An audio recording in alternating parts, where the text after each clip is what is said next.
In life, we observe many phenomena that are in fact periodic functions in nature. These patterns can be observed through light waves, sound waves, phases of the moon, thermostats. This even includes tides and Ferris wheels.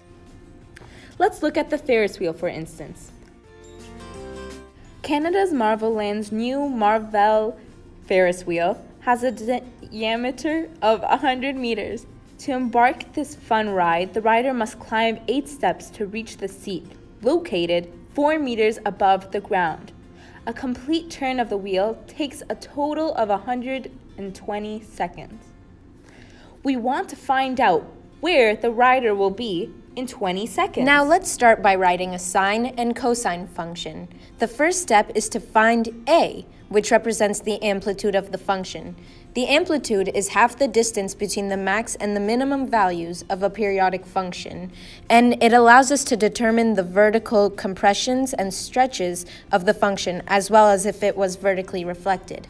It is determined by subtracting the minimum value from the maximum value and dividing it by 2.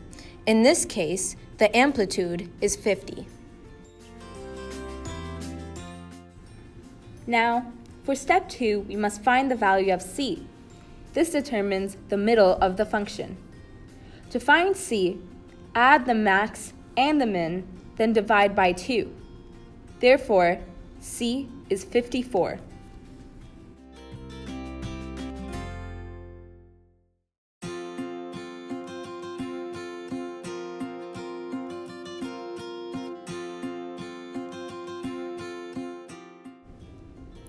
Now, for step 3, let's determine the value of k. This value represents whether or not there is a horizontal reflection, compression, or stretch. To find the absolute value of k, divide 2 pi, which is 1 turn around the Ferris wheel in radians, by the period. In this case, it's 120, because it takes 120 seconds to go from the starting point at the bottom all the way back. This represents pi over 60. Step 4 is to find the d value. There is a separate d value for cos and sine. For cos, the d value is 60 because at 60 seconds we reach the peak or maximum point of the Ferris wheel. Using the d of cos, we can find the d of sine by subtracting pi over 2k from the d of cos. This adds up to 30. Another way to find the d of sine is to look at when the rider is at the midpoint, or 30 seconds.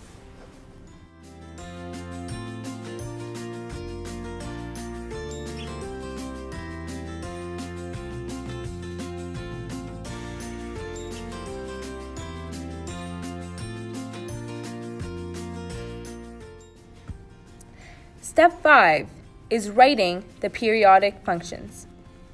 Now that we know A, K, D, and C, we are fully equipped to write our 2 equations, one cos and one sine, representing our function.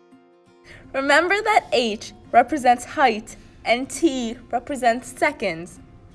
And just use A, K, C, and D and plug them into the general formula. H equals A cos bracket K bracket T minus D bracket plus C. You can do the same, but change cos for sine and use D sine. Now for step 6, we have our 2 equations, so we just have to plug in 20 seconds for our t value in any of the 2 equations. Let's use the cos equation. When you plug in 20, the answer is 29 meters. This means that when the rider has been on the ride for 20 seconds, he is at 29 meters above the ground. But stop! You didn't think you were ready, were you? There's still a bunch of mistakes you have to learn to avoid. For example, to convert between the d of cos to the d of sine, you do d sine plus pi over 2k. But if you're looking for the d of sine, you have to go d of cos minus pi over 2k. And it's very important not to mix those up.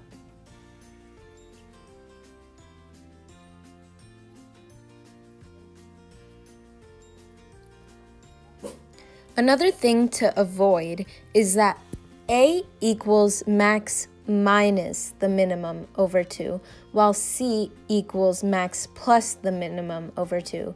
And it's very easy to confuse them, but it's important to remember not to.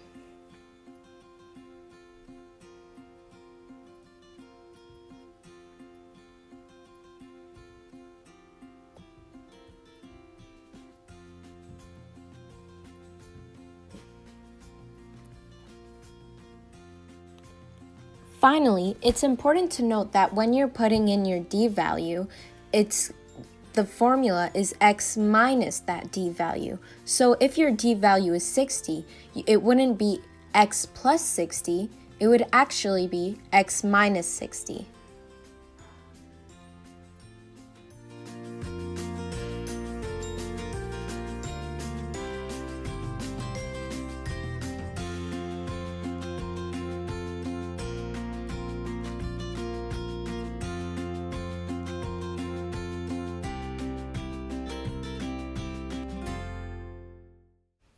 And there you go. Now you're ready to take on any application question that comes your way.